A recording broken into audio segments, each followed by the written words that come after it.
गर्दिशों के हैं मारे हुए ना, दुश्मनों के सताए हुए हैं। जितने भी जख्म हैं मेरे दिल पर, दोस्तों के लगाए हुए हैं। कल थे आबाद पहलू में मेरे, अब हैं गैरों की महफिल में डेरे। मेरी महफिल में करके अंधेरे, अपनी महफिल सजाए हुए हैं। जितने भी जख्म हैं मेरे दिल पर, दोस्तों के लगाए हुए हैं। और शेर सुने कि जब से देखा तेरा कद्दो कामत, दिल पे टूटी हुई है कयामत। हर बला से रहे तू सलामत, दिन जवानी के आए हुए हैं। जितने भी जख्म हैं मेरे दिल पर, दोस्तों के लगाए हुए हैं। और इसमें शेर है कि अपने हाथों से खंजर चलाकर, कितना मासूम चेहरा बनाकर, अपने कांधों पे अब मेरे कातिल मेरी मैयत उठाए हुए हैं।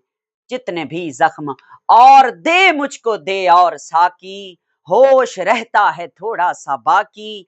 आज तलखी भी है इंतहा की, आज वो भी पराए हुए हैं। जितने भी जख्म हैं मेरे दिल पर, दोस्तों के लगाए हुए हैं। और शेर आखिर सुने कि महबो शोखो वफा से क्या मतलब, इन बुतों को खुदा से क्या मतलब। इनकी मासूम नजरों ने नासिर लोग पागल बनाए हुए हैं। बिस्मिल्लाहिर्रहमानिर्रहीम। अस्सलाम वालेकुम। नासिर काज़मी की बहुत ही खूबसूरत गजल से आज हमने इस केमिस्ट्री के लेक्चर का आगाज किया। सुनने वाले भी क्या अजीब सुनते होंगे भाई, लेक्चर केमिस्ट्री का शुरू हो गई गजल। पिछले दिनों एक कमेंट आया हुआ था कि कुछ ज्यादा नहीं हो गया, मतलब मुझे लगता है वो इसी बात पे कह रहा था कि बंदे इंसान बन जाओ, तुम केमिस्ट्री पढ़ाओ, तुम शेरों पे जुपे हो। खैर कोई बात नहीं, ये हमारा अपना इंटरेस्ट है, हम बोल देते हैं, शेर कहने में क्या हर्ज है। प्यारे बेटे, आज हम पढ़ेंगे boiling point, chapter number 5 FSc first year, और लेक्चर नंबर 7 के साथ हाजिर हैं। बॉइलिंग पॉइंट क्या होता है? बॉइलिंग पॉइंट, इसकी अगर देहाती डेफिनेशन करें ना, मतलब देहाती का मतलब यह है कि अगर सादा इसकी डेफिनेशन हम करें तो ये है कि the temperature at which any liquid boil, वो टेम्परेचर जिसके ऊपर कोई भी लिक्विड उबलता है उसे हम बॉइलिंग पॉइंट कहते हैं। बट साइंटिफिकली और असल जो ओरिजिनल इसकी डेफिनेशन है वो ये नहीं है। आइए देखते हैं कि इसकी डेफिनेशन क्या है। तो definition of boiling point red colour के मार्कर से लिखी गई है कि the temperature at which vapour pressure of a liquid becomes equal to the atmospheric pressure या फिर external pressure is called boiling point. देखें भाई, ऐसा टेम्परेचर जिस पर किसी भी लिक्विड के वेपर्स का प्रेशर यानी वेपर प्रेशर बाहर वाले एटमॉस्फेरिक प्रेशर यानी हवा के प्रेशर के बराबर हो जाए तो उस टेम्परेचर को बोलते हैं बॉइलिंग पॉइंट। समझते हैं इस डेफिनेशन को। इसको समझने के लिए हम लोग बनाएंगे एक बीकर, और उस बीकर में हम ले लेंगे वाटर। वाटर क्योंकि मशहूर लिक्विड तो यही है ना, ये है वाटर। इस बीकर में ये सारा वाटर जो है मौजूद है, और इस वाटर के जो है ना जनाब मॉलिक्यूल भी आप देख सकते हैं, मैं बनाता हूं। These are the water molecules, ये सारे पानी के मॉलिक्यूल्स हैं। ओके सर जी, आपने क्या करना है, आपने करना बाद में है, पहले ये देखें यहाँ पे क्या है, एयर है, हवा है। हवा जो है, हवा का अपना प्रेशर होता है जिसे एटमॉस्फेरिक प्रेशर कहते हैं, और वो 1 एटीएम होता है। अगर आप इसको किसी और यूनिट में लिखें, क्योंकि एटीएम प्रेशर का एटमॉस्फेरिक यूनिट है, तो ये बराबर होता है 760 mm ऑफ एच जी के, मिलीमीटर ऑफ एच जी।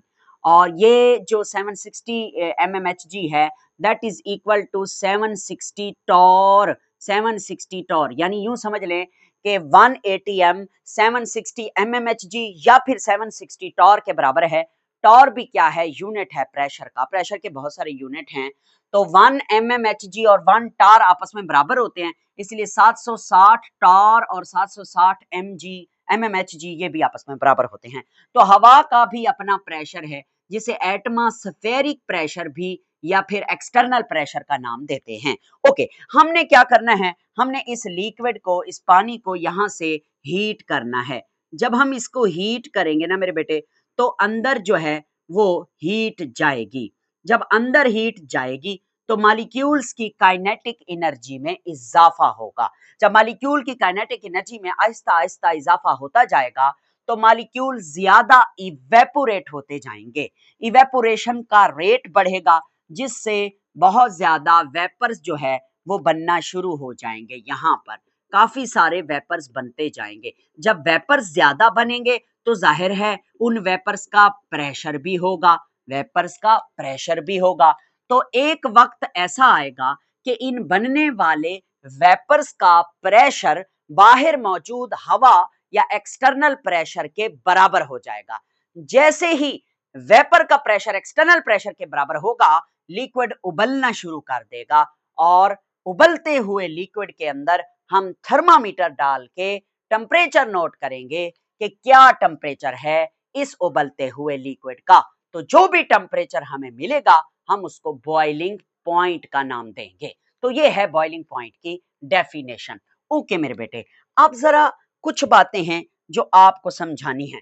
वो ये है कि आपने अगर गौर से कभी बॉइलिंग का प्रोसेस देखा हो तो ऐसे लिक्विड उबल रहा होता है जब, तो मुझे तो ऐसा लगता है जैसे सरफेस के ऊपर बबल आके फटते हैं, बबल्स, बुलबुले, बुलबुला रे बुलबुला, हाँ बबल्स आके फटते हैं सरफेस के ऊपर। तो कैसे क्या होता है आखिर, क्या बबल्स कैसे बनते हैं, ये कैसे वगैरह वगैरह। तो देखते हैं कि बॉइलिंग का फिनोमिनन होता कैसे है। असल में आपको पता है कि मॉलिक्यूल्स के दरमियान जो है, वाटर के मॉलिक्यूल्स के दरमियान हाइड्रोजन बॉन्डिंग है जो कि अच्छी खासी फोर्स है। ये बॉन्ड है, ठीक है। ये मॉलिक्यूल कर लेते हैं, ये देखो ये मॉलिक्यूल हो गए और इनमें बॉन्ड है, सही। अच्छा, अब आप लोग कर रहे हैं हीट। जब हीट करते हैं तो फर्ज करें ये जो 3 4 5 मॉलिक्यूल हैं इनकी काइनेटिक एनर्जी बढ़ती है, बिल्कुल ये फ्लेम के साथ हैं, जहां पे फ्लेम है उसके ऊपर हैं बिल्कुल। तो इनकी जब काइनेटिक एनर्जी बढ़ेगी तो इनकी हरकत बढ़ेगी, जब हरकत बढ़ेगी तो ये टट टट टट टट ऐसे मूव करेंगे तो इनके दरमियान जो बॉन्डिंग है वो टूट जाएगी। जैसे ही बॉन्डिंग इनके दरमियान टूटेगी तो ये अपने आप को गैस में तब्दील कर लेंगे, इसी जगह पर ये गैस में चेंज हो जाएंगे। जब ये गैस में चेंज होंगे, अब पता है आपको गैस का प्रेशर ज्यादा होता है, गैस जो है लिक्विड के अंदर रहती नहीं है, फौरन कोशिश करती है कि मैं फरार हो जाऊं। तो ये गैस तो बन गई, ठीक है। तो अब होगा क्या कि ये गैस के पार्टिकल्स जो हैं ये लिक्विड की लेयर के अंदर समा जाएंगे। ये एक बबल बन गया जिसे हम बुलबुला कहते हैं। ये बबल है, यानी ये गैस के पार्टिकल्स हैं सारे, और ये पार्टिकल सीधा इस लिक्विड को चीरते हुए ऊपर को आएंगे। यहाँ पे आके सरफेस के ऊपर आके ये बबल फटेगा। जैसे ही ये बबल फटेगा, अंदर मौजूद गैस की हालत में पाए जाने वाले पार्टिकल या मॉलिक्यूल फरार हो जाएंगे, निकल जाएंगे। तो इस प्रोसेस को बॉइलिंग कहते हैं कि ऐसे मॉलिक्यूल गैस की सूरत में आते हैं, बबल की सूरत में, क्योंकि प्रेशर होता है गैस का, गैस जल्दी से ऊपर निकलती है और सरफेस पे आके फटती है। तो ये काम होता रहता है ऐसे, फट पटख पटख पटख ऐसे चलता रहता है काम। इसको बोलते हैं बॉइलिंग। ओके, ये प्रोसेस था बॉइलिंग का, मैंने कोशिश की आपको समझाने की। अब जरा आगे चलें। एक शॉर्ट क्वेश्चन है कि why temperature remain constant during boiling. जब बॉइलिंग होती है तो उस दौरान लिक्विड का टेम्परेचर कांस्टेंट क्यों रहता है। अब मेरी बात सुनना, ये पानी है, ये वाटर है। हम जानते हैं कि वाटर का जो बॉइलिंग पॉइंट है वो कितना है, वो 100 डिग्री सेल्सियस है। यानी हमने पानी को उठा के बर्तन में डाल के चूल्हे पर रखा, उसका टेम्परेचर 25 डिग्री था, हम उसको हीट किए जा रहे हैं।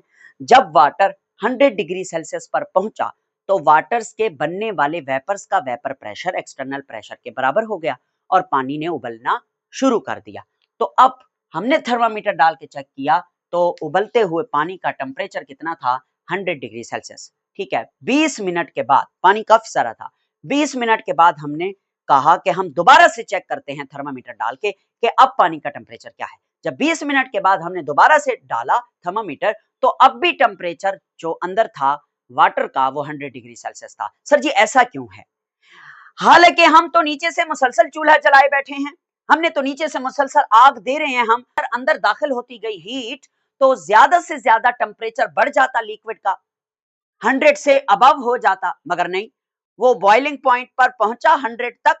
फिर उसके बाद चाहे मर्जी हम नीचे से जितनी हीट दे दें, बॉइलिंग पॉइंट पहुंचने के बाद टेम्परेचर लिक्विड का नहीं बढ़ेगा, वो 100 पर जाके रुक जाएगा, कांस्टेंट हो जाएगा। ऐसा क्यों है? ऐसा इसलिए है कि शुरू में जब आपने हीट दी तो टेम्परेचर जब आपने हीट दी तो अंदर हीट दाखिल हुई, काइनेटिक एनर्जी में इजाफा हुआ, मॉलिक्यूल की काइनेटिक एनर्जी बढ़ी। जैसे जैसे आप नीचे से हीट देते जा रहे हैं तकरीबन तमाम मॉलिक्यूल्स की काइनेटिक एनर्जी बढ़ती जा रही है, बढ़ती जा रही है, बढ़ती जा रही है। जब बॉइलिंग पॉइंट आता है 100 डिग्री सेल्सियस तो जितने भी मॉलिक्यूल्स हैं तमाम मॉलिक्यूल्स की काइनेटिक एनर्जी मैक्सिमम हो जाती है। अब इससे ज्यादा मजीद काइनेटिक एनर्जी नहीं बढ़ सकती। अब मैक्सिमम काइनेटिक एनर्जी बढ़ गई है, 100 डिग्री पर आपका लिक्विड पहुंच गया है। अब क्या होगा, अब नीचे से जो एक्स्ट्रा हीट अंदर जाएगी वो एक्स्ट्रा हीट बॉन्डिंग को तोड़ने में इस्तेमाल होगी, यानी कि वाटर के मॉलिक्यूल्स के दरमियान जो इंटरमॉलिक्यूलर फोर्सेस हैं उनको तोड़ने में यूज होती रहेगी। और वो जैसे जैसे हीट बढ़ती जाएगी ज्यादा मॉलिक्यूल की बॉन्डिंग टूटती जाएगी और वो लिक्विड से गैस बनते जाएंगे। इसलिए याद रखना है कि temperature remain constant during boiling. जब भी बॉइलिंग होती है किसी भी लिक्विड की उसका टेम्परेचर जो है वो कांस्टेंट रहता है, चेंज नहीं होता। नेक्स्ट उसके बाद हम एक ग्राफ देखते हैं, graph between temperature and vapour pressure. Y axis पे हमने लिया हुआ है वेपर प्रेशर 0, 200, 400, 600, 760 और ये टॉर में है। कौन से यूनिट में है? टॉर में। ओके। और एक्स एक्सिस पे हमने टेम्परेचर लिया हुआ है 0 डिग्री, 20 डिग्री, 40 डिग्री, 60, 80 और 100। हमारे पास हैं 3 से 4 लिक्विड। सबसे पहले हमारे पास डाई इथाइल ईथर। तो जो डाई इथाइल ईथर है ना, डाई इथाइल ईथर 0 डिग्री पर उसका वेपर प्रेशर होता है 200। 0 डिग्री पर उसका वेपर प्रेशर क्या होता है? 200। 0 डिग्री पर भी उसका वेपर प्रेशर 200 है। अच्छा, आप टेम्परेचर बढ़ाते जाएं तो वेपर प्रेशर बढ़ता जाएगा। किसका? डाईइथाइल ईथर का। ये बढ़ता जा रहा है। आप टेम्परेचर बढ़ा रहे हैं और वेपर प्रेशर में भी क्या हो रहा है? इजाफा हो रहा है। यहां देखें अब इस पॉइंट पे, अब जैसे जैसे टेम्परेचर बढ़ता गया वेपर प्रेशर भी बढ़ता गया। ठीक है, अब इस पॉइंट पर वेपर प्रेशर देखो क्या है। वेपर प्रेशर है 760 टॉर। अब ये वेपर प्रेशर है डाईइथाइल ईथर का। किसका है? डाईइथाइल ईथर का। डाईइथाइल ईथर का वेपर प्रेशर है ये। तो ये वेपर प्रेशर डाईइथाइल ईथर का जो है ये किसके इक्वल है? एक्सटर्नल प्रेशर के इक्वल है, क्योंकि एक्सटर्नल प्रेशर भी क्या होता है? 760 टॉर। तो इस पॉइंट के ऊपर डाईइथाइल ईथर का वेपर प्रेशर एक्सटर्नल प्रेशर के बराबर है। तो इसका मतलब ये पॉइंट डाईइथाइल ईथर का बॉइलिंग पॉइंट है। वो नीचे आएंगे तो हमें पता चलेगा कि ये कैसे डाईइथाइल ईथर का बॉइलिंग पॉइंट है। तो प्यारे बेटे, डाईइथाइल ईथर का ये जो बॉइलिंग पॉइंट है, आइए देखते हैं क्या है। हम इसको जब नीचे ले आते हैं ना बॉयज एंड गर्ल्स, तो ये तकरीबन यहां पर पहुंचता है। यहां पर जो पहुंचता है तो हमने इसे नोट किया तो ये बनता है 34.6 डिग्री सेल्सियस। तो ये किसका बॉइलिंग पॉइंट है? डाईइथाइल ईथर का बॉइलिंग पॉइंट है। डाईइथाइल ईथर 34.6 डिग्री के ऊपर अपना वेपर्स का प्रेशर 760 टॉर कर लेता है तो वो उबलना शुरू कर देता है। This is the boiling point of diethyl ether. इसी तरह हम एक और लिक्विड लेते हैं जिसका नाम है इथाइल अल्कोहल, शराब जो है। ठीक है, तो 0 डिग्री टेम्परेचर पर उसका जो वेपर प्रेशर है वो तकरीबन यहाँ है 10-20 के दरमियान। तो जैसे जैसे हम टेम्परेचर बढ़ाते जा रहे हैं तो बॉइलिंग पॉइंट में भी इजाफा, वेपर प्रेशर में भी इजाफा होता जा रहा है। अच्छा, अब देखना, टेम्परेचर इधर से बढ़ रहा है, वेपर प्रेशर का कर्व ये जा रहा है, वेपर प्रेशर बढ़ रहा है, बढ़ रहा है, बढ़ रहा है, बढ़ रहा है। इस पॉइंट पर एथानोल, शराब जिसे हम इथाइल अल्कोहल कहते हैं, इसका vapour pressure, this is the vapour pressure 760 टार हो गया। इसका मतलब ये एक्सटर्नल प्रेशर के बराबर हो गया। तो this is the point, this is the boiling point for ethanol. तो आइए बॉइलिंग पॉइंट चेक करते हैं। उसके लिए हम इसको नीचे ले आएंगे बॉइलिंग पॉइंट चेक करने के लिए।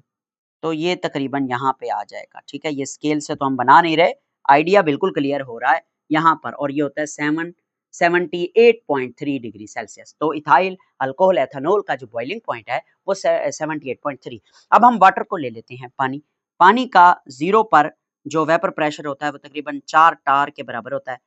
जैसे जैसे टेम्परेचर बढ़ाते जाते हैं वेपर प्रेशर बढ़ता जाता है, बढ़ता जाता है, बढ़ता जाता है, बढ़ता जाता है। इस पॉइंट पे वेपर प्रेशर जो है 760 टार है, जो कि एक्सटर्नल प्रेशर के बराबर है। And this is the boiling point of water. इसको आप नीचे ले आए तो ये तकरीबन क्या बनता है? ये बनता है 100 डिग्री सेल्सियस। तो 100 degree Celsius is the boiling point of water. तो सर जी, ये हर लिक्विड का अलग अलग बॉइलिंग पॉइंट क्यों है? उसकी वजह यही है कि हर लिक्विड में इंटरमॉलिक्यूलर फोर्सेस जो है वो अलग अलग हैं। जिसकी इंटरमॉलिक्यूलर फोर्सेस स्ट्रांग हैं उसका बॉइलिंग पॉइंट कम है, और बल्कि नहीं, boiling point is directly proportional to intermolecular forces. जिस लिक्विड की इंटरमॉलिक्यूलर फोर्सेस ज्यादा हैं उसका बॉइलिंग पॉइंट भी ज्यादा है। क्यों? क्योंकि उसको बॉइल करने के लिए, उसके बॉन्डिंग तोड़ने के लिए ज्यादा मैक्सिमम हीट देनी पड़ती है। एक बात जो है वो इस ग्राफ से समझ आती है कि शुरू में आहिस्ता आहिस्ता वेपर प्रेशर बढ़ता है, मगर जब टेम्परेचर हाई होता है तो फौरन से ऐसे फौरन से जो है वेपर प्रेशर में फौरन से इजाफा होता है। तो ये इसलिए होता है कि पहले काफी टाइम लगता है बांध तोड़ने में, आहिस्ता आहिस्ता आहिस्ता आहिस्ता वक्त लगता है। जब मैक्सिमम हो जाता है, मतलब जब मैक्सिमम बांध टूट जाते हैं तो फिर अचानक से वेपर प्रेशर इंक्रीज करता है और एक्सटर्नल के बराबर होता है और उस पे बॉइलिंग पॉइंट आ जाता है। ओके, अब आगे चलते हैं। Factors affecting the boiling point. ऐसे कौन से फैक्टर हैं जो बॉइलिंग पॉइंट को अफेक्ट करते हैं? उनमें पहला फैक्टर है IMF यानी intermolecular forces that are directly proportional to boiling point. ये मैं अभी बता चुका हूं इस ग्राफ में कि जितना ज्यादा इंटरमॉलिक्यूलर फोर्सेस स्ट्रांग होंगी बॉइलिंग पॉइंट भी उतना ही ज्यादा होगा। एग्जांपल के तौर पर आप देख सकते हैं डाइइथाइल ईथर जो होता है ना, इसमें जो है IDID फोर्सेस भी होती हैं, ठीक है, या फिर इसमें PDPD फोर्सेस भी होती हैं। PDPD वैसे ज्यादा होती हैं, तो ये कमजोर फोर्सेस हैं। एथेनॉल में हाइड्रोजन बॉन्ड होता है और पानी में भी क्या होता है, हाइड्रोजन बॉन्ड होता है। तो इसलिए पानी का सबसे ज्यादा बॉइलिंग पॉइंट है 100 और इथाइल अल्कोहल का जो है वो 78.3 डिग्री है। ये हमारा एक क्विक चेक भी है कि why boiling point of water is greater than ethanol. पानी का बॉइलिंग पॉइंट 100 है, एथेनॉल का 78.3 है, 78.3। ऐसा क्यों है? ऐसा इसलिए है, हालांकि देखो दोनों हाइड्रोजन बॉन्ड बनाते हैं, वाटर भी हाइड्रोजन बॉन्ड बनाता है, एथेनॉल भी हाइड्रोजन बॉन्ड बनाता है, मगर फर्क क्या है? फर्क यह है कि वाटर का एक मॉलिक्यूल एक वक्त में 2 हाइड्रोजन बॉन्ड बनाता है और एथेनॉल जो है उसका एक मॉलिक्यूल एक एथेनॉल के साथ सिर्फ एक हाइड्रोजन बॉन्ड बनाता है। एथेनॉल में हाइड्रोजन बॉन्ड कम बनते हैं और वाटर में हाइड्रोजन बॉन्ड ज्यादा बनते हैं, इसी वजह से वाटर का बॉइलिंग पॉइंट भी ज्यादा होता है। ओके, उसके बाद आगे चलते हैं और हम समझते हैं एक और चीज। वो और चीज क्या है? वो दूसरा फैक्टर है, वो है एक्सटर्नल प्रेशर। एक्सटर्नल प्रेशर यानी बाहर का प्रेशर। अच्छा, मजे की बात, ये भी डायरेक्टली प्रोपोर्शनल होता है बॉइलिंग पॉइंट के। यानी एक्सटर्नल प्रेशर, बाहर हवा का प्रेशर जितना ज्यादा होगा उतना ही ज्यादा बॉइलिंग पॉइंट होगा। क्यों? क्योंकि हवा के बाहर के प्रेशर को मीट करने के लिए ज्यादा एनर्जी देनी पड़ेगी ताकि ज्यादा वेपर्स बने, उनका वेपर प्रेशर भी ज्यादा हो जाए। अब हम देखेंगे कि मुख्तलिफ जगहों पर, मुख्तलिफ प्लेसेस पर एक्सटर्नल प्रेशर चेंज है, जिसकी वजह से अगर मुख्तलिफ प्लेसेस पर हम वाटर को बॉइल करें तो उसका बॉइलिंग पॉइंट भी बदल जाता है। तो आइए देखते हैं। ये हमारे पास एक टेबल है जिसमें पहले कॉलम में हम प्लेस लिखेंगे, दूसरे में एक्सटर्नल प्रेशर और तीसरे में उसका बॉइलिंग पॉइंट। वाटर को एज एग्जांपल लेंगे। सबसे पहले हम यहां चलते हैं, हम जो है ना सी लेवल के ऊपर देखते हैं। सी लेवल कहते हैं जमीन को, मिट्टी को। सी लेवल कौन सी? लाहौर का सी लेवल, लाहौर की सरजमीन पर हम देखते हैं एक्सटर्नल प्रेशर यानी हवा का प्रेशर कितना होता है, तो होता है 760 टॉर। ओके, तो वाटर का बॉइलिंग पॉइंट कितना होगा? हम पढ़ चुके 100 डिग्री सेल्सियस। चलो ये तो हमें समझ आ गया। अब हम चलते हैं जरा आगे, हम चलते हैं सीधा मरी, मरी की पहाड़ियों पर, मरी हिल्स पर। जब हम मरी जाते हैं, मरी हिल्स पर, तो वहां पर हमने जो है पानी को बॉईल किया, तो पता है पानी किस टेम्परेचर पर उबलने लगा? 98 डिग्री सेल्सियस पर पानी बॉईल होना शुरू हो गया। वजह यह है कि मरी की पहाड़ियों पर जो हवा का प्रेशर है वो 700 टॉर है, ना कि 760 टॉर। हाँ जी, बिल्कुल ऐसा ही होता है। जैसे हम एलिवेशन यानी एल्टीट्यूड पे जाते हैं, ऊपर जाते हैं, तो हवा का प्रेशर घटता है। तो मरी की जो पहाड़ियां हैं, जाहिर है वो बुलंद हैं, तो वहां पर एटमॉस्फेरिक या एक्सटर्नल प्रेशर 700 टॉर है। तो वो पानी जो लाहौर में 100 डिग्री सेल्सियस पर उबला था, वो मरी की पहाड़ियों पर पहुंचते ही 98 डिग्री पर बॉईल होना शुरू हो जाता है। अब हम चलते हैं ख्वाबों में माउंट एवरेस्ट पर। हमें कौन ले जाता है? अगर माउंट एवरेस्ट पर हम पहुंच जाएं, जो कि दुनिया की बुलंद तरीन चोटी है, माउंट एवरेस्ट। माउंट एवरेस्ट पर अगर हम पहुंच जाएं तो पता है वहां पे पानी कितने डिग्री सेल्सियस पे उबलता है? पानी वहां पे 69 डिग्री सेल्सियस पर बॉईल होना शुरू हो जाता है। वजह, क्योंकि वहां पर जो एटमॉस्फेरिक प्रेशर है वो है 323 टॉर। ओ हो, इतना कम हो गया एक्सटर्नल प्रेशर, तो बॉइलिंग पॉइंट भी तो कम हो गया ना, पानी जल्दी जो है उबलना शुरू कर देता है। और अगर हम बात करते हैं रिड्यूस प्रेशर, बहुत रिड्यूस, खुद से हम वैक्यूम लगाकर, वैक्यूम पंप लगाकर रिड्यूस प्रेशर अगर हम क्रिएट कर दें, अगर आप एक्सटर्नल प्रेशर किसी भी तरीके से रिड्यूस कर दें, बहुत कम कर दें, 23.7 टॉर कर दें, तो पता है आपको पानी कितने टेम्परेचर पे उबलेगा? 25 डिग्री सेल्सियस पर उबलना शुरू हो जाएगा। अब जरा आगे चलते हैं। ये तो हमने एक्सटर्नल प्रेशर घटाया, जिसकी वजह से बॉइलिंग पॉइंट में कमी आई। अब जरा एक्सटर्नल प्रेशर बढ़ाकर देखते हैं, तो वो किस में बढ़ेगा?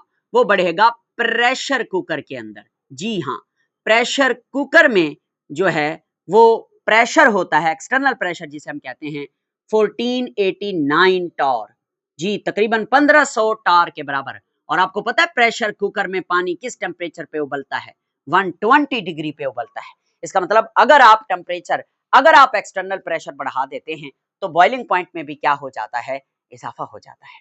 अब हम देखेंगे आगे चल के कि why food cooks faster in pressure cooker. और दूसरा सवाल देखेंगे, why food cooks difficult at altitude, बुलंदी पर, बुलंदी देर तक किस शख्स के हिस्से में रहती है? बहुत ऊंची इमारत हर घड़ी खतरे में रहती है। जी करता है कैद जान से हम निकल जाएं, तेरी याद भी लेकिन इसी मलबे में रहती है। और ये ऐसा कर्ज है जो मैं अदा कर ही नहीं सकता, मैं जब तक घर न लौटूं मेरी माँ सजदे में रहती है। तो प्यारे बेटे, why food cooks difficult at altitude, जब आप बुलंदी पर जाएंगे तो एक्सटर्नल प्रेशर में कमी आएगी और बॉइलिंग पॉइंट में कमी आएगी। जब बॉइलिंग पॉइंट में कमी आएगी तो खुराक बॉइलिंग पॉइंट पे ही पकती रहती है। याद रखें, हम हर खुराक जो मैक्सिमम पकाते हैं पानी में पकाते हैं, उबलने वाली चीजें। तो अगर पानी मरी की पहाड़ियों पर 98 डिग्री पर उबल गया तो पानी के अंदर हीट तो कम जज्ब हुई है ना, उबल तो गया, हीट तो कम जज्ब हुई है। जब हीट कम जज्ब हुई है तो इसका मतलब खुराक जल्दी नहीं पकेगी, देर लगाएगी। सेम इसी तरह से why food cooks faster in the pressure cooker, pressure cooker के अंदर जो है वो खुराक जल्दी क्यों पक जाती है? आइए आपको बताता हूं। ये है प्रेशर कुकर, इसमें आप पानी शानी सारी चीजें डाल के इसको एयर टाइट ढक के इसके ऊपर सीटी शीटी चढ़ा के जो है ना चले जाते हैं।